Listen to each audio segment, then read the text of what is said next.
Good morning guys, nandito na naman kami sa kalsada. Face to face na naman ngayon.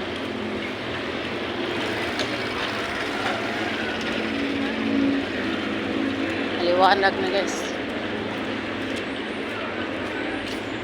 Alas 5:20.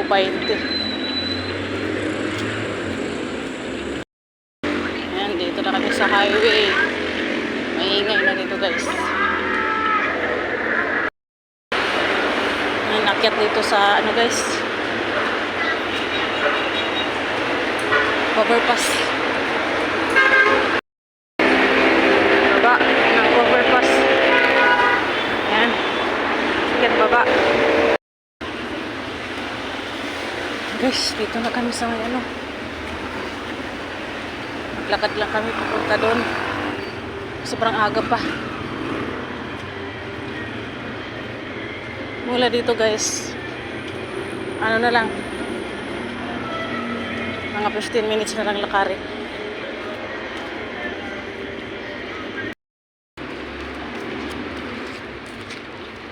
Guys, maliwanag na.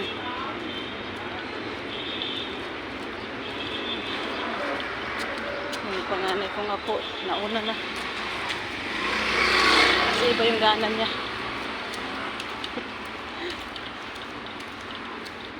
Dadaanan niya yung ano niya, friend. Hindi na kami magsama-sama sa kanya. Maglakad para exercise.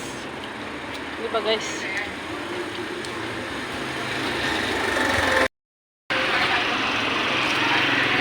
Na kami guys sa Bilyongko.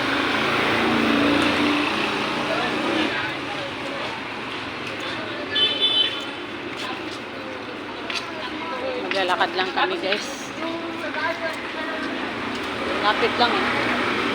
Nakatawid lang ang Bilyongko. Lapit lang.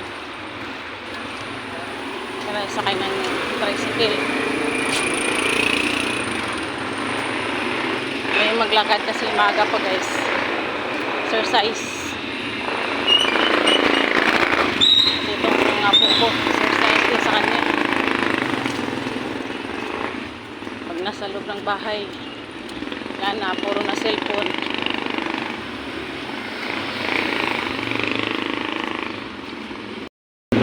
Maraming mga estudyante naglalakad. Maaga pa kasi guys. Pwedeng lakarin lang.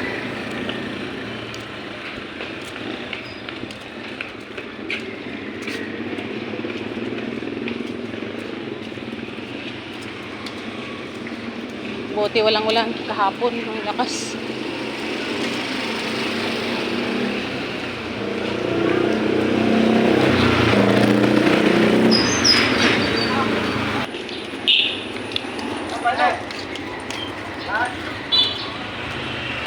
Dito na kami, paliko na kami ng Bilyongko guys.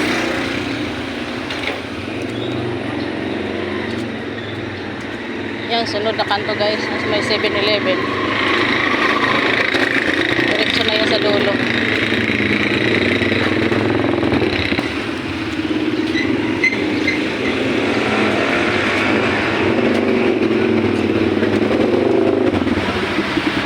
Yan na sa dulo guys, eskwelahan na yan.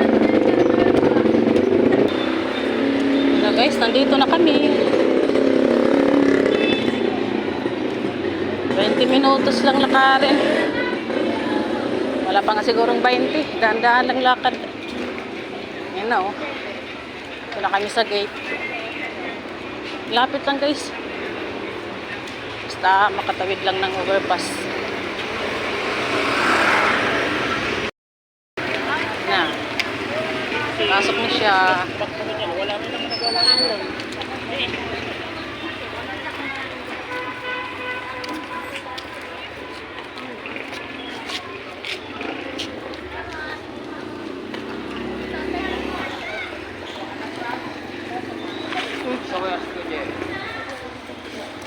Pawis. Ingat ka. Bye-bye.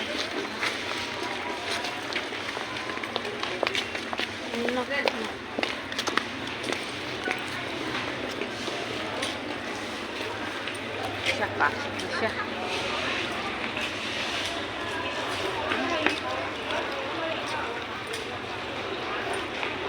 Wala pang mga ano yan sa taas. Wala pa yung teacher yan. Nasa ano siya guys? Fourth floor.